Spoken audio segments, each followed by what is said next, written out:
अगुणो MNA सरदार मीर ख़ालिद अहमद ख़ान लुंड ख़ालिदाबाद house मां सवे गाॾियुनि जी रैली सां आरओ ऑफिस मीरपुर माथेलो पहुतो।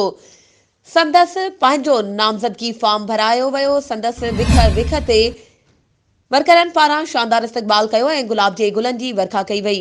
इन मौक़े ते सरदार मीर ख़ालिद अहमद ख़ान लुंड मीडिया सां ॻाल्हाईंदे चयो त टिकेटुनि वारे मामले में का बि रंजिश नज़र न पई अचे।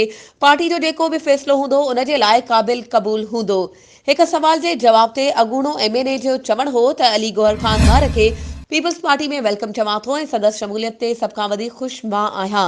ख़ालिद लुंड वधीक चयो त ज़िले घोटकी में पाकिस्तान पीपल्स पार्टी जा उम्मीदवार क्लीन स्वीप कंदा ऐं समूरी सिंध मां पीपल्स पार्टी मैदान मारींदी। इन मौक़े ते साणस गॾु म्यूनिसिपल कमेटी तालके मीरपुर माथेलो जो चेयरमैन मीर शहबाज अहमद ख़ान लुंड, मीर सरदार ख़ान लुंड, सरदारज़ादा मीर नूर मोहम्मद ख़ान लुंड, यूसी चेयरमैन सालिक हुसैन लाशारी, वडेरो गुलशेर अहमद ख़ान, बोलतार लियाकत अली भयो, वकार अली भयो, तनवीर अहमद लुंड ऐं ॿिया हज़ारे पीपी वर्कर, उहिदेदार ऐं मोज़िज़ माण्हू मौजूद हुआ।